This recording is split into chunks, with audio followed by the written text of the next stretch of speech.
जय हिंद साथियों, welcome to self study classes Vishwamit Jain YouTube channel में आप सभी का स्वागत है। दोस्तों, एमपी टेट वर्ग 3 की तैयारी सभी लोगों की चल रही है, बहुत बढ़िया। और आज हम पर्यावरण में पढ़ने वाले हैं कार्य एवं खेल। हमारा विस्तृत अध्ययन चल रहा है। सबसे पहले हमने हमारा परिवार, हमारे मित्र के बारे में पढ़ा, आवास के बारे में पढ़ लिया, पशुओं के बारे में पढ़ लिया, ठीक है। और अब हमें पढ़ना है कार्य एवं खेल के बारे में, ठीक है। तो जल्दी जल्दी से सभी लोगों को समझना है और जो भी प्रश्न बनते हैं उनको देखना है, ठीक है। वीडियो को सभी लोग लाइक करें। और दोस्तों, रोज आपकी 2:30 बजे लाइव क्लास होती है शिक्षा शास्त्र से संबंधित, वो जरूर देखें, ठीक है। और 6:30 बजे आपकी लाइव क्लास होती है बाल विकास और पर्यावरण की, तो वो जरूर देखें। और बहुत सारे वीडियो निरंतर अपलोड हो रहे हैं, तो सभी लोग चैनल पर बने रहें, वीडियो को लाइक और शेयर करें और सब्सक्राइब जरूर कर लें, ठीक है। देखते हैं कार्य और खेल के बारे में, आपका टॉपिक है। तो खेल बच्चे की स्वाभाविक क्रिया है, बिल्कुल सही बात है। स्वाभाविक क्रिया है, प्राकृतिक क्रिया है, ठीक है। भिन्न भिन्न आयु वर्ग के बच्चे विभिन्न प्रकार के खेल खेलते हैं। विभिन्न प्रकार के खेल बच्चों के संपूर्ण विकास में सहायक होते हैं। अगर आपसे पूछा जाता है कि आप बताइए कि एक बालक के संपूर्ण विकास के लिए क्या आवश्यक है, तो इसका सही उत्तर हो जाएगा खेल। खेल जो है बालक के सर्वांगीण विकास के लिए जो है बहुत आवश्यक होता है या सहायक होता है, ठीक है। खेलों के प्रकारों में अन्वेषणात्मक, संरचनात्मक, काल्पनिक, नियमबद्ध खेल शामिल हैं, ठीक है। खेलों में सांस्कृतिक विभिन्नताएं भी देखी जाती हैं। खेल से बच्चों का शारीरिक, संज्ञानात्मक, संवेगात्मक, सामाजिक एवं नैतिक विकास को बढ़ावा मिलता है। यानी कि जो सर्वांगीण विकास होता है सभी को बढ़ावा मिलता है। और अलग अलग सांस्कृतिक जो कुछ भिन्नताएं होती हैं, ठीक है। जैसे एक क्षेत्र विशेष के खेल अलग होते हैं, दूसरे क्षेत्र विशेष के खेल अलग होते हैं, तो खेलों में भिन्नताएं जो है देखी जाती हैं, है ना। और किंतु अभिभावकों की खेल के प्रति नकारात्मक अभिवृत्ति एवं क्रियाकलाप में बुरी तरह प्रभावित किया है। अतः यह अनिवार्य है कि शिक्षक और माता पिता खेल के महत्व को समझें, ठीक है। हाँ, बहुत बढ़िया बात यहाँ पर लिखी है कि जो अभिभावक हैं या शिक्षक हैं उन्हें खेल के महत्व को समझना चाहिए, क्योंकि सबसे अच्छा अगर कहीं पर सीखता है बालक तो वो सीखता है खेल में। खेल में अगर ज्ञान प्राप्त हो तो और अच्छा रहता है, ठीक है। इसलिए खेल विधि को अपनाया गया है। आपने देखा होगा बाल विकास में खेल विधि को अपनाया है, तो वही खेल की यहाँ पर बात हो रही है कि माता पिता या अभिभावक या शिक्षकों को ये चीज़ समझनी चाहिए कि खेल जो है बच्चे के लिए बहुत ही आवश्यक है। खेल से मनुष्य की मनोवैज्ञानिक जरूरतें पूरी होती हैं तथा वह मनुष्यों को सामाजिक कौशलों के विकास का भी अवसर जो है देता है। दोस्तों, आपको पता होगा कि एक बालक खेल से जो है अपनी प्रकृति के अनुसार खेलता है और जो है उसमें खुश रहता है और उसका स्वास्थ्य भी एकदम सही रहता है और इसमें मनोवैज्ञानिक जरूरतें भी उसकी पूर्ण होती हैं। पियाजे के अनुसार खेल बच्चों की मानसिक क्षमताओं के विकास में भी एक बड़ी भूमिका निभाती है। आपसे पूछा जाएगा कि जो है खेल बच्चों के मानसिक क्षमताओं के विकास में एक बड़ी भूमिका निभाते हैं, ये किसने कहा है, तब आपका उत्तर होगा पियाजे। और पियाजे के बारे में हम पढ़ते हैं कि इन्होंने संज्ञानात्मक विकास का सिद्धांत दिया और अलग अलग अवस्थाओं को, विकास की अवस्थाओं को 4 भागों में बांटा पियाजे साहब ने। पहले चरण में बच्चा वस्तुओं के साथ संवेदन प्राप्त करने व कार्य संचालन करने का प्रयास करता है। दूसरे चरण में बच्चा कल्पनाओं को रूप देने के लिए वस्तुओं को किसी प्रतीक के रूप में उपयोग करने लगता है। अंतिम चरण में 7 से 11 वर्ष काल्पनिक भूमिकाओं के खेलों की तुलना में बच्चा नियमबद्ध खेल या क्रीड़ाओं में संलग्न रहता है। तो इसी प्रकार से जो है पियाजे साहब बोल रहे हैं कि जो है खेल बच्चों की मानसिक क्षमताओं के विकास में भी बड़ी भूमिका निभाते हैं, ठीक है। ये चीज आपको समझ में आ गई होगी। खेलों से तार्किक क्षमताओं व स्कूल संबंधी कौशलों को विकसित होने में मदद मिलती है। तार्किक क्षमता भी बढ़ती है, स्कूल संबंधी कौशल भी इसमें विकसित होते हैं। वाइगोत्स्की के विचारों से प्रेरित शोधकर्ता यह नहीं मानते कि खेलों में उम्र के साथ सहज परिवर्तन हो जाता है।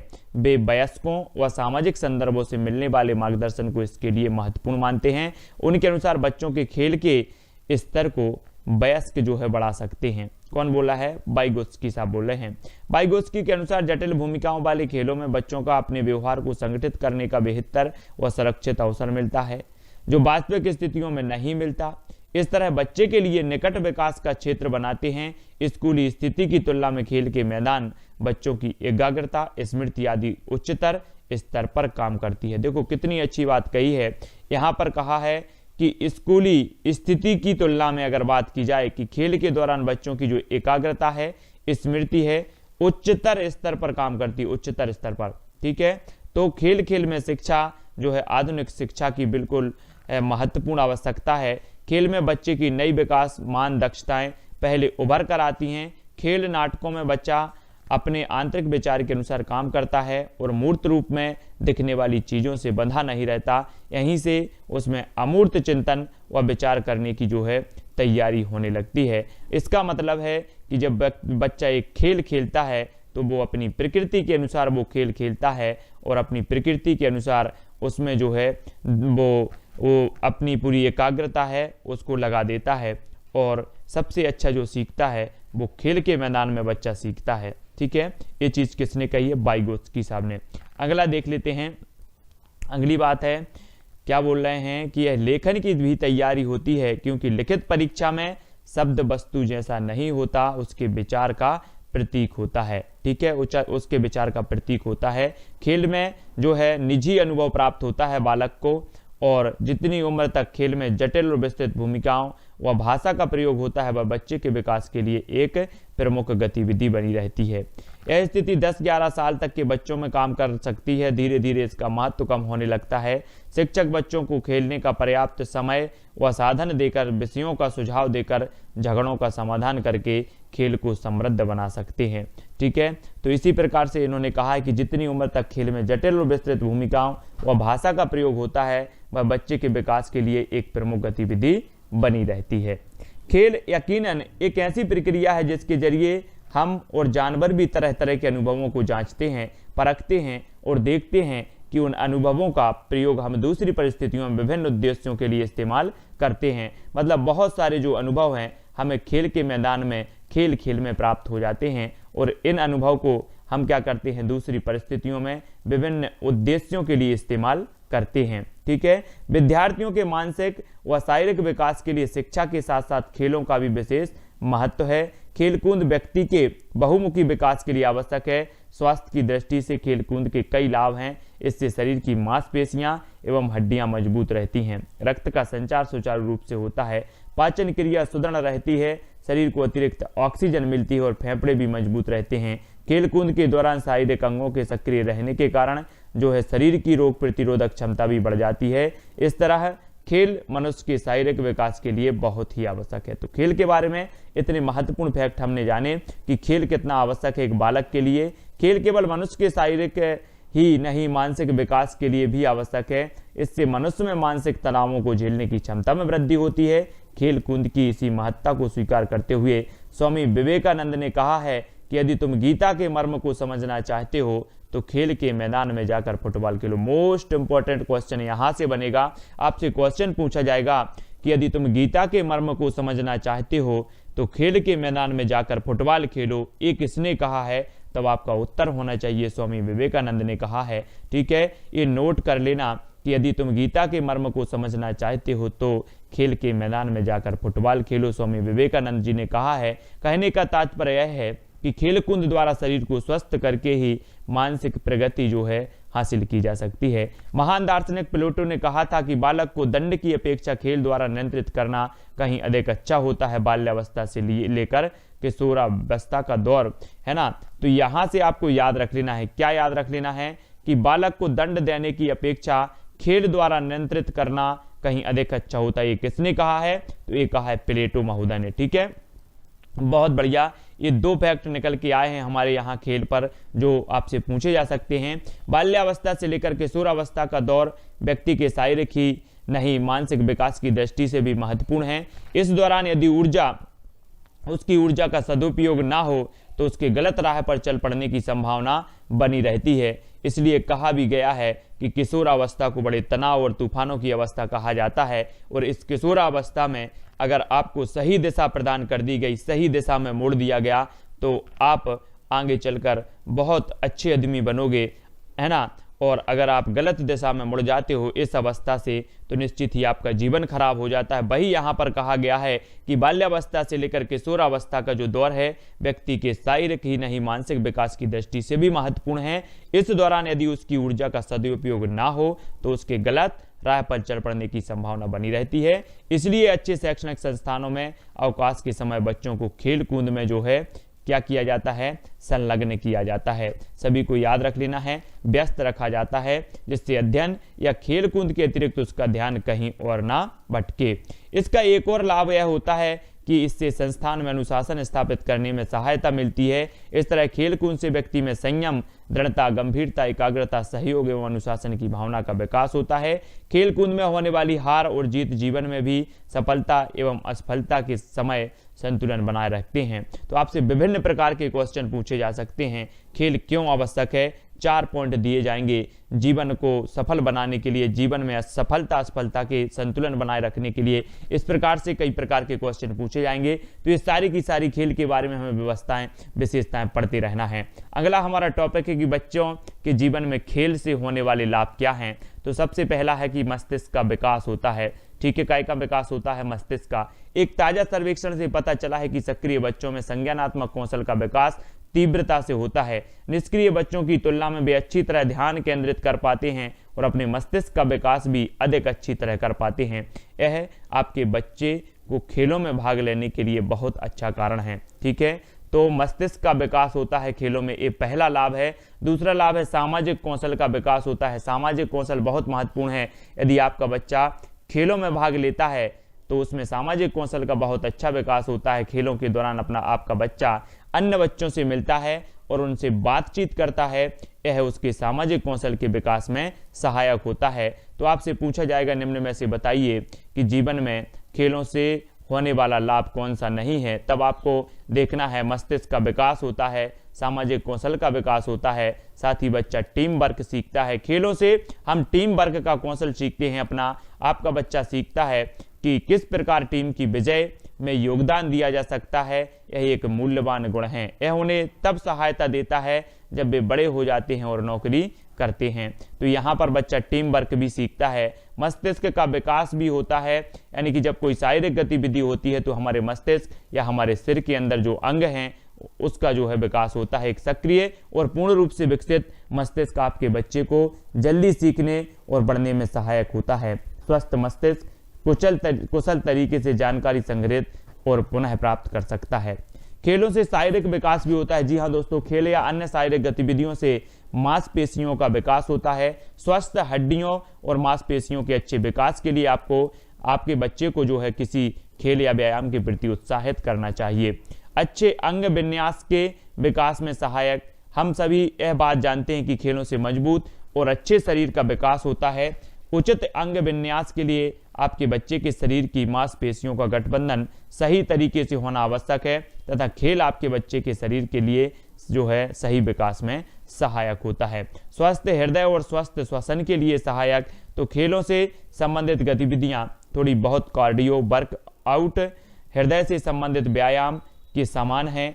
आपके बच्चे के फेफड़े अधिक क्षमता से कार्य करते हैं तथा इस प्रकार की गतिविधियों से रक्त परिसंचरण में भी सुधार आता है। तो स्वस्थ हृदय और स्वस्थ श्वसन के लिए भी लाभदायक है ना। इम्यूनिटी के लिए स्पोर्ट्स फायदेमंद है। जब आपका बच्चा खेलों में भाग लेता है तो आपके बच्चे की इम्यूनिटी बढ़ती है। इसके अलावा बच्चे को खुली हवा में छोड़ना अच्छा होता है ताकि उसे अपने आसपास के विश्व का ज्ञान हो सके।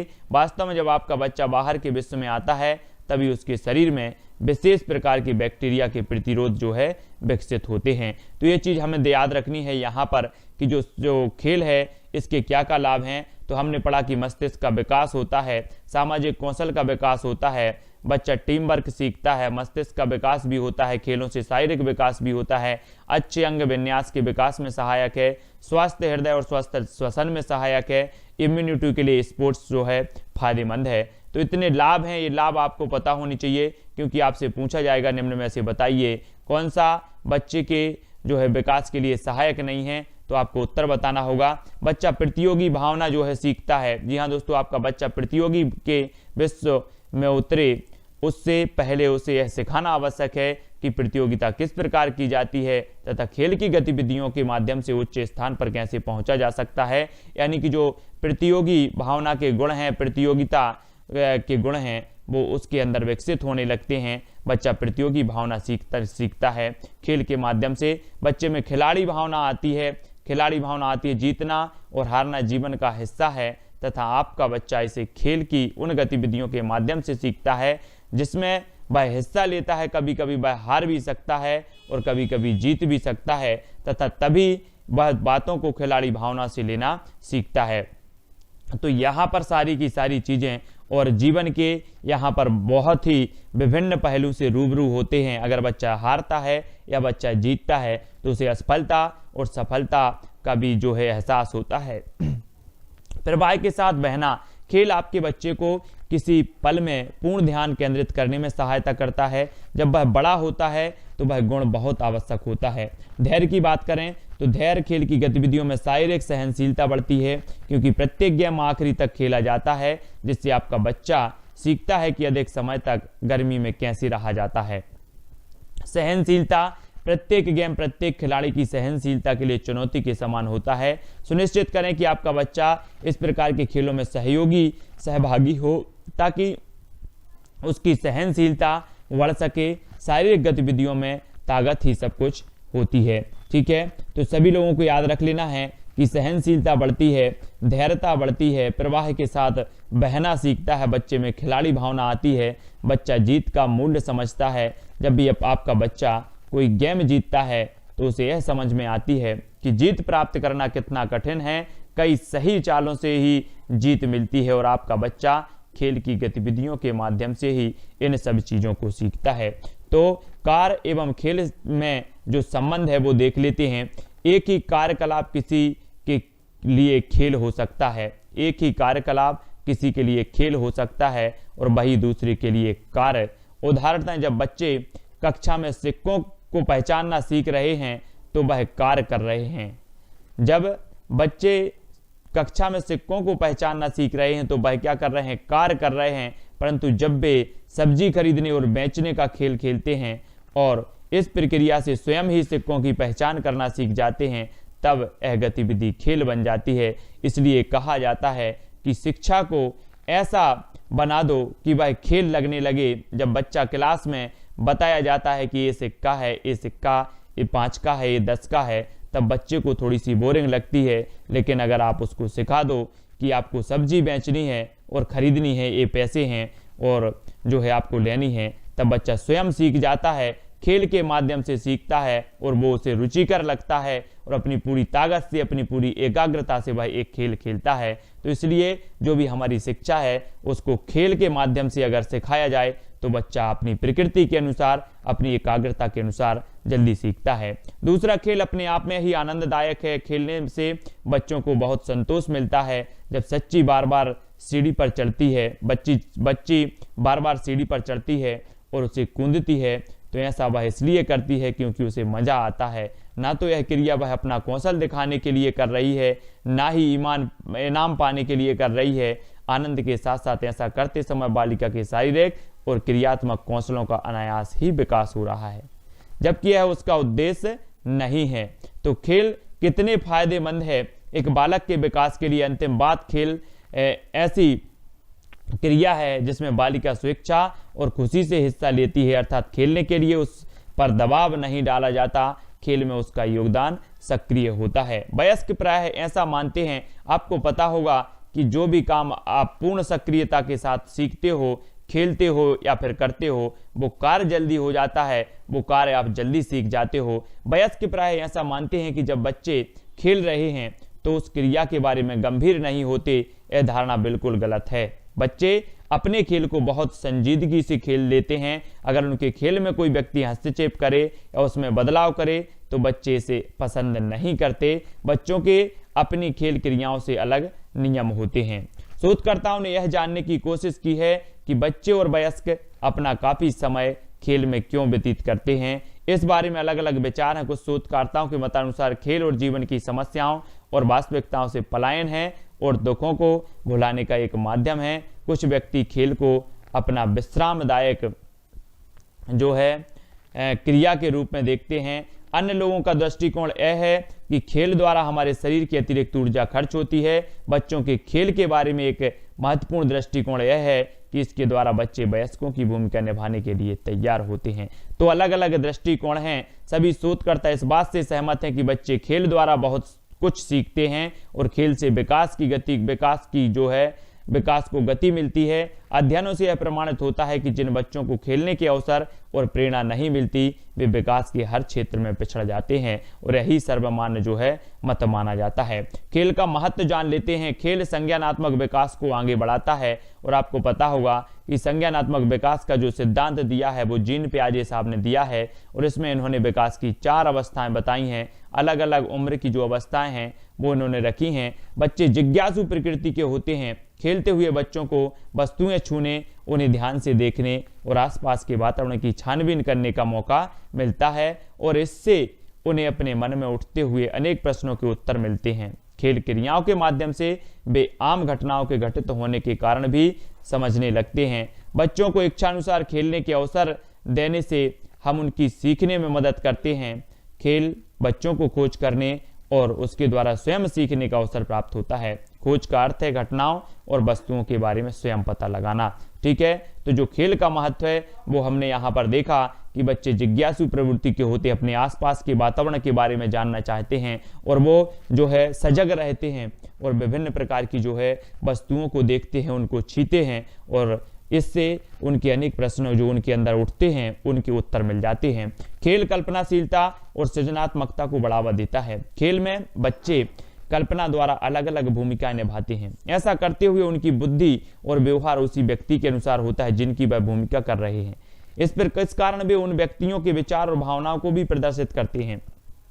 खेल कल्पना शक्ति को विकसित करता है और यह बच्चों को दैनिक स्थितियों में जूझने में मदद करता है। आपको पता होनी चाहिए कि जो कल्पना शक्ति का विकास करता है वो कौन करता है? खेल करता है ना। खेल शारीरिक और क्रियात्मक विकास को बढ़ावा देता है।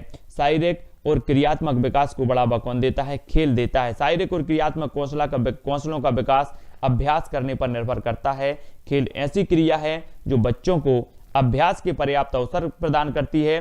निम्नलिखित घटना इस बात को स्पष्ट करती है कि माँ जब 4 महीने के शिशु के आगे एक झुनझुना रख देती है, शिशु का ध्यान झुनझुना की तरफ आकर्षित होता है और वह अपनी पीठ से पेट पर पलटकर उस तक पहुंचने की कोशिश करता है।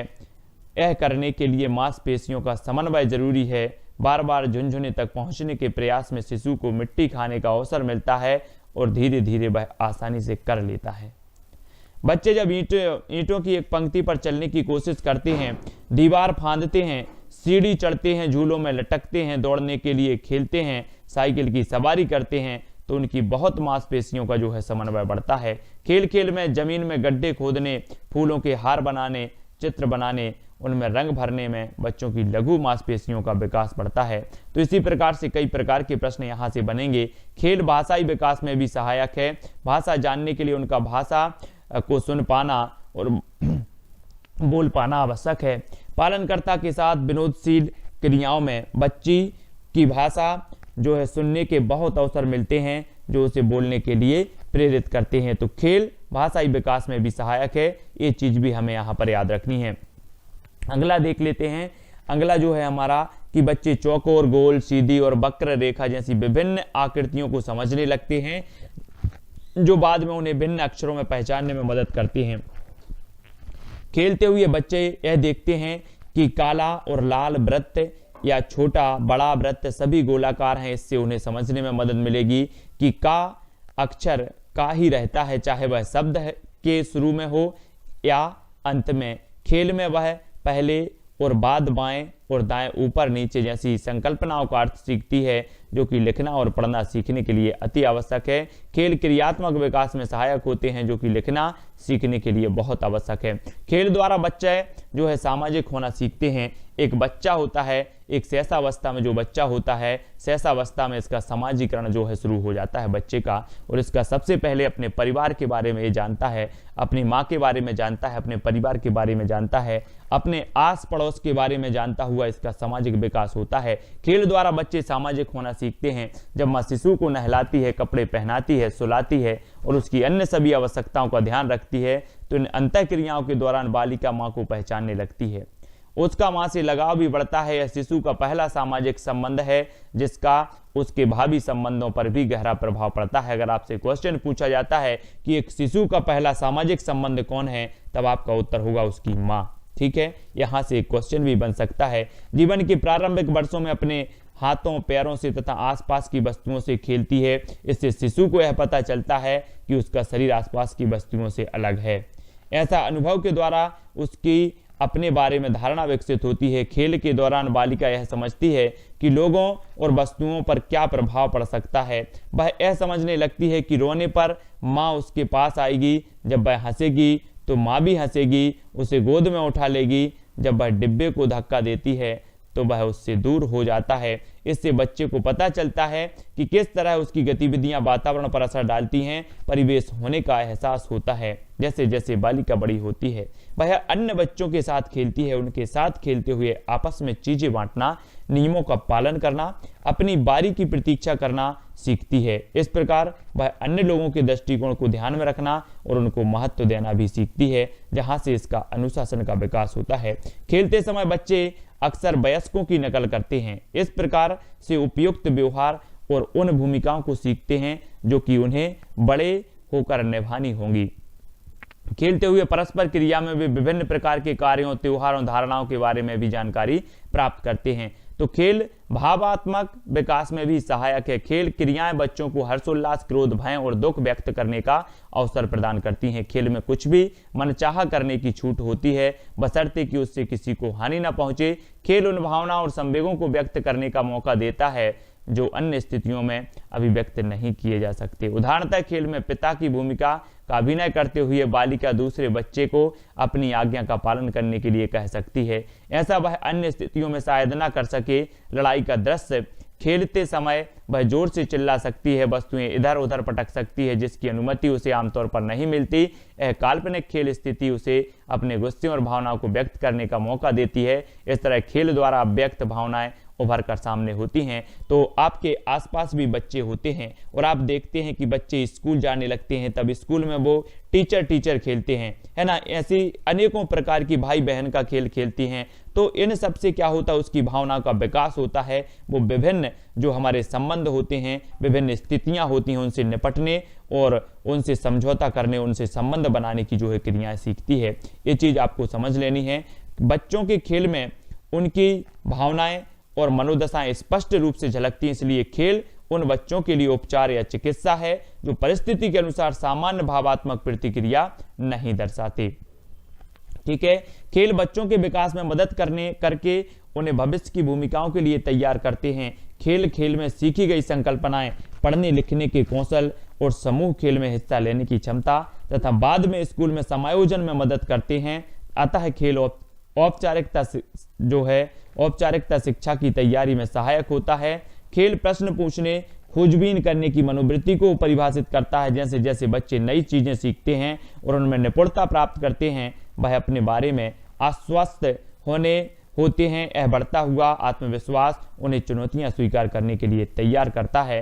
तो इस प्रकार से खेल से हम भावनात्मक विकास को भी समझ सकते हैं। खेलों के प्रकार देख लेते हैं। बच्चों की खेल क्रियाओं को कई प्रकार से वर्गीकृत किया जा सकता है। कुछ वर्गीकरण खेल के स्थान का ध्यान में रखते हुए किए जाते हैं। कुछ खेल क्रियाओं की विषय वस्तु पर आधारित होते हैं और अन्य खेल क्रियाओं पर इन क्रियाओं की सुविधा अनुसार भिन्न भिन्न वर्गीकरण किए गए हैं। वस्तुतः सभी वर्गीकरण कुछ अंश तक जो है परस्पर संबंध है।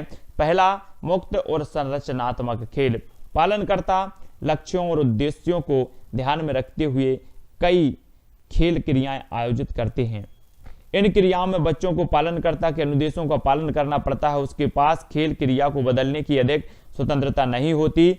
अपने ढंग से खेलने के लिए बालिका स्वतंत्र है या उसे पालनकर्ता द्वारा बताए गए नियमों का पालन करना पड़ता है। इस आधार पर खेल को मुक्त और संरचनात्मक खेलों में वर्गीकृत किया गया है। उदाहरणतः जब बालिका मिट्टी के साथ किसी वयस्क के हस्तक्षेप निर्देशन के बिना ही खेल रही है तो इसे मुक्त खेल कहते हैं। दूसरी ओर आकृति की संकल्पना समझाने के लिए बालिका को जब पालनकर्ता निर्देश देती है, जैसे चलो बाहर चलकर मिट्टी के कटोरे और थाली बनाएं, तब खेल संरचित जो है कहलाता है।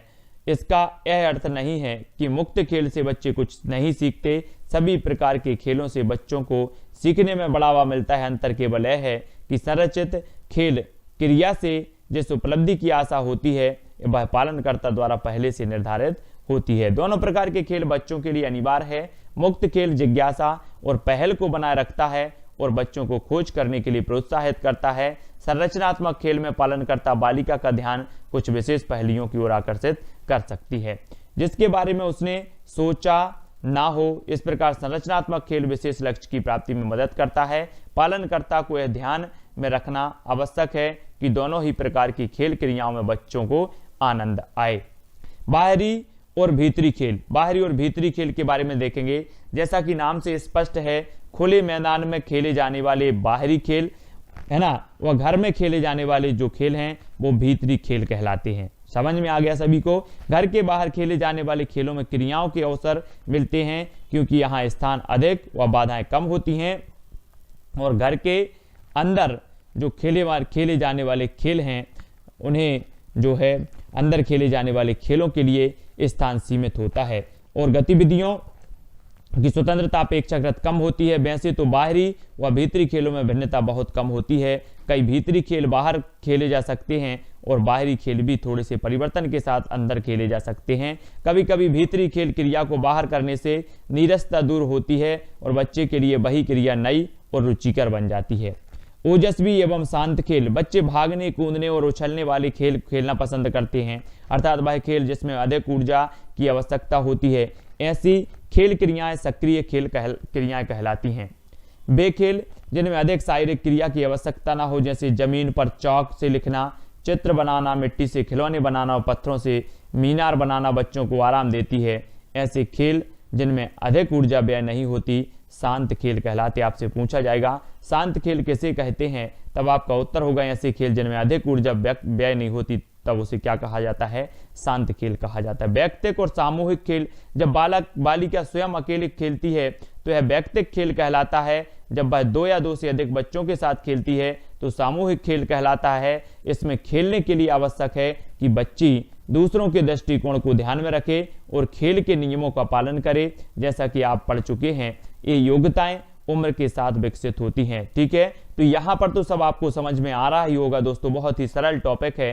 3-4 साल की उम्र तक बच्चे अधिकतर अकेले ही खेलते हैं, अन्य बच्चों के साथ वे केवल थोड़े समय के लिए परस्पर मिलकर खेलते हैं। जैसे जैसे बच्चे बड़े होते हैं वे दूसरों के साथ खेलना सीखते हैं और फिर उनके खेलने का अधिकांश समय समूह में खेलने में बीतता है, परंतु समय समय पर बड़े बच्चे भी अकेले खेलना पसंद करते हैं। अब एक क्वेश्चन आपसे पूछा जाएगा कि समूह की आयु किसे कहा जाता है, टोली की आयु किसे कहा जाता है, या किस उम्र में बच्चे समूह में खेलना सीखते हैं, तब आपका उत्तर होगा बाल्यावस्था। बाल्यावस्था को कहा जाता है टोली की आयु, मतलब 6 से 12 की जो अवस्था होती है वो समूह की अवस्था कहलाती है। जहां समूह में खेलने से सामाजिक कौशल बढ़ते हैं, वहीं वैयक्तिक खेल बच्चों को उन वस्तुओं से खेलने का समय देता है जो उन्हें सबसे रुचिकर लगती है। दोनों ही खेल उसके कौशलों के विकास में सहायक होते हैं। संवेदी, क्रियात्मक और प्रतीकात्मक खेल शैशव काल में बच्चों का खेल है। वस्तुओं का छूना, सूंघना, चखना, परिवेश की छानबीन करना, इन क्रियाओं में इंद्रियां संलग्न होती हैं और मांसपेशियों के समन्वय की आवश्यकता होती है, इसलिए इन्हें संवेदी क्रियात्मक खेल कहा जाता है। ठीक है, बहुत बढ़िया। यहां से आपको याद रख लेना है कि जो है शैशव काल में बच्चों का खेल है वस्तुओं का छूना, सूंघना, चखना, परिवेश की छानबीन करना। इन क्रियाओं में इंद्रियां क्या होती हैं, संलग्न होती हैं और मांसपेशियों की समन्वय की आवश्यकता होती है, इसलिए इन्हें क्या कहा जाता है, संवेदी क्रियाएं खेल कहा जाता है। शैशव काल के अंत तक बच्चे नाटकीय खेल में भाग लेने लगते हैं। इस तरह के खेल में बच्चे कल्पना करते हैं और टीन का डिब्बा घर है या लकड़ी का गुटका, हवाई जहाज, इस प्रकार एक वस्तु का उपयोग उसके वास्तविक रूप से हटकर होता है। बच्चे अन्य लोगों की भूमिका निभाते हुए कभी फल वाला, कभी शिक्षक, तो कभी फूल वाली होने का ढोंग करते हैं। सभी को अपना बचपन याद आ गया होगा कि सभी लोग खेलते थे इसी प्रकार से, है ना, विभिन्न प्रकार की भूमिकाएं भी निभाते थे। कोई शिक्षक की भूमिका निभाता था, कोई फल वाले का, कोई टीचर खेलते थे, कोई जो है माता पिता खेलते थे। इस प्रकार खेल में वस्तुओं और लोगों को प्रतीकात्मक रूप में उपयोग करने की ज्ञानात्मक योग्यता की आवश्यकता होती है। ऐसे खेल प्रतीकात्मक खेल कहलाते हैं और ये शाला पूर्व वर्षों में मानसिक विकास के परिणाम स्वरूप ही संभव है। संवेदी क्रियात्मक खेल से प्रतीकात्मक खेल तक पहुंचना बच्चों के चिंतन में बढ़ती हुई जटिलता पर आधारित है। तो खेल के बारे में बहुत सारी चीजें हमने पढ़ ली हैं और भी पढ़ लेते हैं कि संवेदन प्रेरित व कार्यात्मक खेल। खेल का यह वर्गीकरण परस्पर संबंध है। मुक्त खेल खुले में या भीतर खेला जा सकता है। सामूहिक खेल सक्रिय या शांत हो सकता है। महत्व इस बात को दिया जाना चाहिए कि बच्चे को हर प्रकार के खेल खेलने का मौका मिले, क्योंकि हर खेल का अपना महत्व होता है। ठीक है, बच्चे जो है खेलों को प्रभावित करने वाले कारक भी देख लो। बच्चे किस प्रकार खेल सकते हैं, कैसी खेल सामग्री का उपयोग करते हैं, उनके खेल की विषय वस्तु क्या है, और वह जो है कितना समय खेल में व्यतीत करते हैं, ये सब कई कारकों से प्रभावित होते हैं। आपसे पूछा जाएगा निम्न में से बताइए कि खेलों को प्रभावित करने वाला कारक कौन सा है या कौन सा नहीं है, तब आपका उत्तर होने चाहिए क्या यहाँ पर जो दिए हैं कि आयु, बच्चे किस प्रकार के खेल चुनते हैं यह उनकी उम्र से प्रभावित होता है। बिल्कुल होता है। एक 6 महीने के शिशु के लिए अपने आसपास की पड़ी वस्तुओं को उठाना, उनका निरीक्षण करना ही खेल है। एक 4 वर्षीय बालक को तिपहिया साइकिल चलाना और रेस से वस्तुएं बनाना आनंददायक लगता है। एक 8 वर्षीय बालक 2 पहिया साइकिल चलाना, पेड़ों पर चढ़ना, स्टापू खेलना पसंद करता है। बच्चों द्वारा खेल क्रिया को चुनाव उनके कौशलों और योग्यताओं से भी निर्धारित होता है। ऊपर लिखित उदाहरणों में जो खेल 4 और 8 वर्षीय बालकों ने चुने वे उनके शारीरिक कौशलों से प्रभावित थे। जैसे जैसे बच्चे बड़े होते गए उनकी सामाजिक क्षमताओं में भी वृद्धि होती गई, जिससे उनकी परस्पर अंतःक्रिया में गुणात्मक बदलाव आता है और इस कारण उनके खेल के प्रकार भी प्रभावित होते हैं। जिन खेलों में आपसी सहयोग, टीम में खेलना और नियमों का पालन करना आवश्यक है, वे खेल 3 वर्षीय बालकों के सामर्थ्य से बाहर हैं, परंतु 8 वर्षीय बालकों के लिए ऐसे खेलना संभव है। बच्चों के खेल की जो है अलग अलग उम्र जो होती है, अलग अलग अवस्थाएं होती हैं, तो अवस्थाओं के अनुसार भी खेल जो है होते हैं। विषय वस्तु भी उम्र के साथ साथ बदलती है। 6 वर्षीय बालिका और 3 वर्षीय बालिका की गुड़िया से खेलने में भिन्नता होगी। 6 वर्षीय बालिका विस्तृत रूप से खेल का आयोजन करती है। वह गुड़िया को स्कूल के लिए तैयार करती है, उसे पढ़ाती है, उसकी प्रगति के बारे में माता पिता से चर्चा करती है और उसे खेलने के लिए बाहर भी ले जाती है इत्यादि। 3 वर्षीय बालिका गुड़िया से खेल इससे कहीं अधिक सरल होगा। एक विशेष खेल क्रिया में बालिका कितना समय व्यतीत करती है यह उसकी उम्र से निर्धारित करती है। कहने का आशय यह है कि जो उम्र होती है, चाहे वो बाल्यावस्था हो चाहे शैशवावस्था हो, सभी अवस्थाओं के जो खेल होते हैं वो अलग अलग होते हैं। बच्चों का खेलने का तरीका, बच्चों का खेलने का ढंग अलग अलग होता है। ठीक है, हाँ, बालिका जितनी छोटी होगी उतनी ही कम अवधि तक वह एक खेल क्रिया में ध्यान लगा पाएगी। इसी कारण उसकी क्रियाओं में बार बार बदलाव भी होंगे। हालांकि बच्चों की उम्र उनके खेल को प्रभावित करने में एक निश्चित भूमिका निभाती है, तथापि हमें यह नहीं भूलना चाहिए कि खेल में व्यक्तिगत भिन्नताएं और अभिरुचियां भी महत्वपूर्ण हैं। संभव है कि 5 वर्षीय बालिका अपनी उम्र के अन्य बच्चों की अपेक्षा सामूहिक खेल में कम समय व्यतीत करे। बिल्कुल ऐसा भी हो सकता है कि 5 उम्र के अनेक बच्चों में जो है खेल भावना अलग अलग विकसित हो, बिल्कुल अलग अलग विकसित हो। खेलने की जो प्रक्रिया है वो भी अलग अलग हो सकती है। मतलब इसमें व्यक्तिगत भिन्नता का भी बिल्कुल ध्यान रखा जाता है। लिंग, लड़कों एवं लड़कियों के खेल में भी भिन्नता होती है। शारीरिक क्रियाकलाप, खेल की सामग्री और खेल के लिए प्रयुक्त खिलौने व खेल विषय में कुछ ऐसे तत्व हैं जिनसे लड़कों व लड़कियों के खेल में भी भिन्नता पाई जाती है। अगर हम शिशुओं के खेल का अवलोकन करें तो उसमें समानता पाएंगे। शैशवावस्था में लिंग खेल को प्रभावित नहीं करता, उनका खेल अपने और आसपास की वस्तुओं की खोजबीन से संबंधित होता है। पर जैसे जैसे बच्चे बड़े होते जाते हैं तो लड़कों और लड़कियों की रुचियां भिन्न भिन्न होने लगती हैं। ये भिन्नता उम्र के साथ जो है बदलती रहती है, सभी लोगों को पता है और सभी लोग खेले भी हैं और बढ़ती जाती है। लड़कियां अपनी माँ के कपड़े पहनना, गुड़िया से खेलना, खाना बनाने का नाटक करना, सिलाई करना और स्टापू खेलना पसंद करती हैं। लड़के अपने पिता के कपड़े पहनना पसंद करते हैं, कुर्सी पर बैठकर अखबार पढ़ने का नाटक करते हैं, बैलगाड़ी चलाते हैं, खेत जोतते हैं और बंदूक से खेलते हैं। कई अध्ययनों में लड़के लड़कियों के जो है खेल की तुलना की गई है। उनसे पता चलता है कि लड़कियों की अपेक्षा लड़कों के खेलों में मारपीट, उठापटक अधिक होती है और वे लड़कियों की अपेक्षा जो है खेल में अधिक सहयोग दिखाती हैं। लड़के ओजस्वी खेल के लिए अधिक जो है खेलते हैं। एक कारण लड़कों और लड़कियों में शारीरिक भिन्नता हो सकती है। एक बच्चा कितनी शारीरिक क्रिया कर सकता है उसकी शरीर वृत्ति से प्रभावित है। इसी का असर बच्चों के खेल चयन पर पड़ता है और इसी कारण लड़के अधिक सक्रिय खेल चुनते हैं, परंतु बच्चों की अधिकांश खेल अभिरुचियों का कारण शरीर वृत्ति न होकर सामाजिक अपेक्षाएं और रूढ़ियां हैं। बच्चों से लोगों की अपेक्षाएं उनके लिंग द्वारा प्रभावित होती हैं। इसी का प्रभाव उनके जो है खेल चयन पर पड़ता है। मतलब यहाँ पर जो कहा गया है सबसे पहले कि आयु का प्रभाव पड़ता है, फिर लिंग का प्रभाव भी पड़ता है कि बच्चियां अलग खेल खेलती हैं, बालक अलग खेल खेलते हैं, बच्चियों के खेल जो है अलग प्रकार के होते हैं, बालकों के अलग प्रकार के होते हैं। तो ये जो है ये रूढ़ियों से भी ग्रसित हैं और लिंग भी इसमें महत्वपूर्ण भूमिका अदा करता है। संस्कृति जीवन शैली पर असर डालती है। शिशु पालन की परंपराएं भी संस्कृति से प्रभावित होती हैं। हमारे देश के कई भागों में शिशुओं की तेल से मालिश करना एक पुरानी प्रथा है।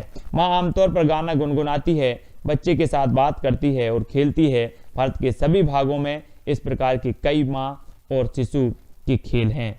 शिशु का यह अनुभव एक अन्य संस्कृति जहाँ ऐसी अंतःक्रियाएं नहीं होती जो है में रहने वाले शिशु की तुलना में बहुत भिन्न होगा। बच्चों के वयस्क जीवन के बारे में कल्पना उनके खेल में झलकती है। वयस्क होने पर वे जो बनना चाहते हैं उन भूमिकाओं की झलक अक्सर उनके खेल में मिलती है और वे भूमिकाएं संस्कृति द्वारा निर्धारित होती हैं। खेल उनके समाज के पारस्परिक त्योहार और रीतियों को भी प्रदर्शित करता है। सभी संस्कृतियों में खिलौनों की जो है समृद्ध परंपरा होती है। जब सिंधु घाटी जैसी प्राचीन सभ्यताओं की खुदाई हुई तो वहां भी खिलौने पाए गए। अध्ययनों से यह पता चलता है कि हमारे देश में भिन्न भिन्न प्रदेशों की खेल सामग्री परस्पर भिन्नता है। उड़ीसा के सुंदर मुखौटे कठपुतलियां मशहूर हैं। लड़की के खिलौने कर्नाटक के चेन्नापटना और आंध्र प्रदेश के कोंडापल्ली में बनते हैं। तमिलनाडु और महाराष्ट्र में लोक परंपरा के खिलौनों के साथ साथ आधुनिक खिलौने भी बनते हैं। दूसरी ओर मणिपुर और त्रिपुरा में व्यावसायिक खिलौने बहुत ही कम मिलते हैं। यहाँ के निवासी घर पर ही अपने बच्चों के लिए खिलौने बनाते हैं।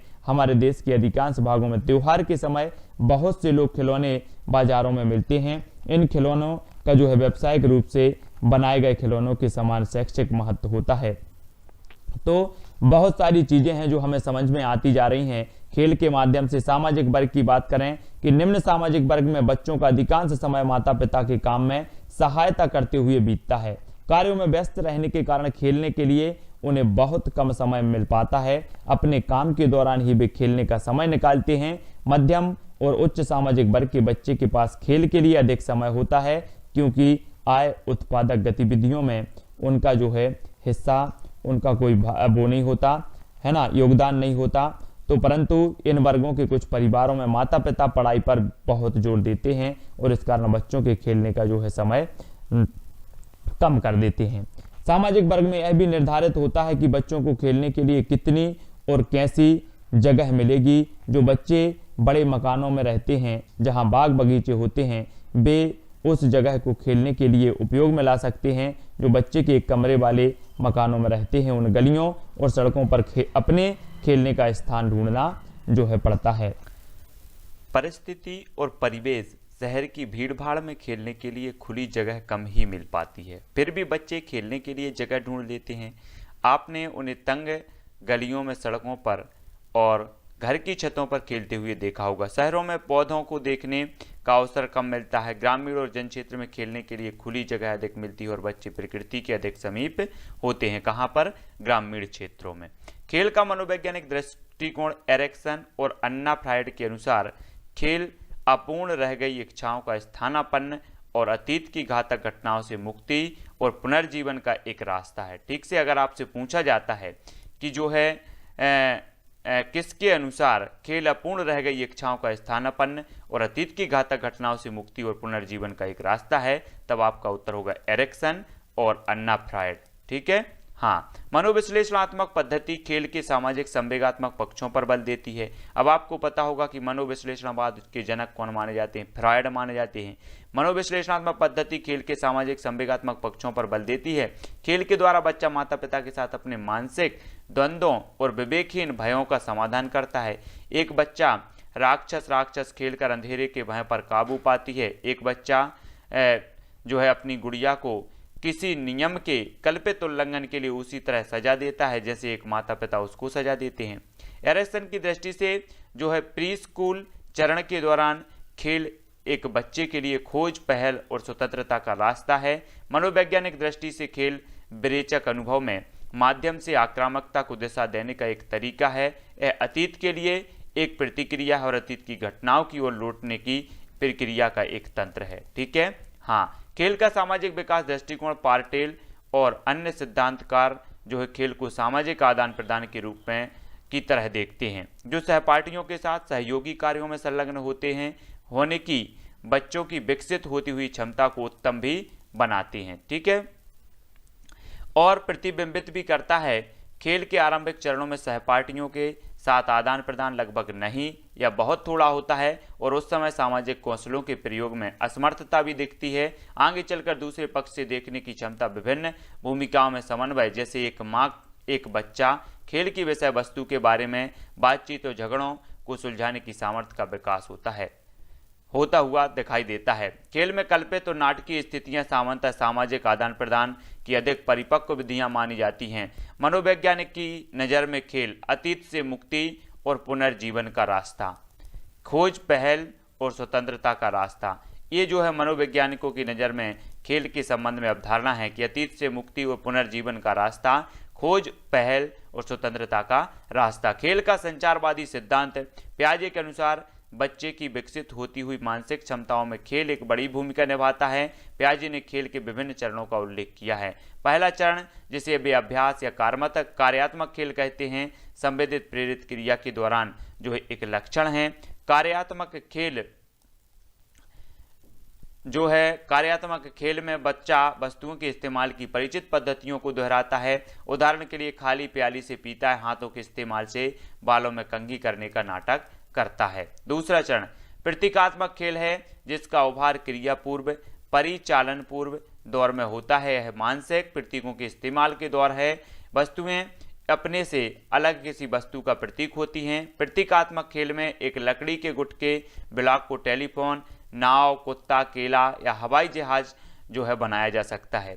पियाजे ने संरचनात्मक और नाटकीय खेल में अंतर किया है। संरचनात्मक खेल में दूसरी वस्तुओं को बनाने या रचने के लिए ठोस वस्तुओं का प्रयोग किया जाता है। उदाहरण के लिए कार और ट्रक वाले खिलौने के लिए एक शहर बनाने में लकड़ी के ब्लॉकों का इस्तेमाल किया जा सकता है। नाटकीय खेल में बच्चे शब्दों और मुद्राओं के द्वारा कल्पित स्थितियां और भूमिकाएं गढ़ते हैं। वे भूमिकाएं रचते और तय करते हैं कौन सा बच्चा किस भूमिका को निभाएगा और एक कल्पित दृश्य के लिए विषय वस्तु और उसके विकास की दिशा की सूझ लेते हैं। नाटकीय खेल का उभार प्रायः संरचनात्मक खेल में कुछ बाहर सतह पर आता है। पियाजे ने इस दौर के कल्पित स्वभाव के खेल को बच्चे के आत्म केंद्रित विचार के प्रतिबिंब के रूप में देखा। पियाजे के अनुसार 7 वर्ष की आयु के आसपास ठोस क्रियात्मक दौर के आरंभ में यह समाप्त हो जाता है। पियाजे के अनुसार उम्र के साथ खेल में सहज प्रगति होती है ना। स्मोलेंस्की एवं सैफत्या के अनुसार खेल का विकास समाज व बड़ों के पथ प्रदर्शन में होता है। अंतिम चरण, इस चरण में खेल नियमबद्ध क्रीड़ा, अंग्रेजी में प्ले को गेम में बदलने की बात कही गई है। यहाँ हिंदी में खेल और क्रीड़ा में वही भेद किया जा रहा है। क्रीड़ा नियमबद्ध एवं संरक्षित खेल में जो है बदल जाता है, जो ठोस क्रियात्मक दौर में अपनी बुलंदी पर पहुंचता है। इस दौर की विशेषता यह है कि सामाजिक आदान प्रदान को आरंभ करने, नियंत्रित करने और जारी रखने तथा समाप्त करने के लिए बाह्य रूप से प्रत्यक्ष नियमों का प्रयोग किया जाता है। वाइगोत्स्की परिप्रेक्ष्य में खेल का स्थान। वाइगोत्स्की का विश्वास था कि खेल संज्ञानात्मक, भावात्मक, सामाजिक विकास को बढ़ावा देता है। ऊपर चर्चित अन्य सिद्धांतकारों के विपरीत विकास में खेल के महत्व के बारे में वाइगोत्स्की का दृष्टिकोण अधिक समन्वयकारी था। वाइगोत्स्की के लिए खेल बच्चों को अपने व्यवहार पर नियंत्रण की क्षमता देने वाला मानसिक उपकरण है। खेल में जो कल्पित स्थितियां खड़ी की जाती हैं वे बच्चे के व्यवहार को एक खास तरह से नियंत्रित करने वाली और दिशा देने वाली प्रथम बाधाएं हैं। खेल व्यवहार को संगठित करता है। वाइगोत्स्की के अनुसार खेल को 3 कारकों से प्रभावित करता है। खेल बच्चे के निकट विकास क्षेत्र का निर्माण करता है। खेल कार्यों और वस्तुओं को विचार से अलग करने का काम करता है। खेल आत्मनियंत्रण के विकास में जो है सहायक होता है। ठीक है, तो दोस्तों यहाँ पर हमारा जो कार्य और खेल वाला टॉपिक है वो खत्म होता है। अब आपको जो है प्रश्न टेस्ट सीरीज दी जाएगी, अलग से प्रश्न दिए जाएंगे, अलग से वीडियो आपके लिए उपलब्ध होंगे। सभी जितने भी आपके टॉपिक है सभी के संबंध में आपको प्रश्न टेस्ट सीरीज होगी, एक के बाद एक जो है उसमें नंबर दिए जाएंगे, उसमें टॉपिक दिया जाएगा। ठीक है, तो सभी लोग इसी प्रकार से बने। इससे पहले के हमारे जो टॉपिक आवास, पशु, हमारा परिवार, हमारे मित्र, ये सारे के सारे जो टॉपिक हैं वो जरूर देखें। वीडियो को लाइक करें, शेयर करें। वीडियो थोड़ा सा बड़ा जरूर हो गया है लेकिन बहुत ही विस्तृत रूप से आज हमने यहाँ पर पढ़ा है।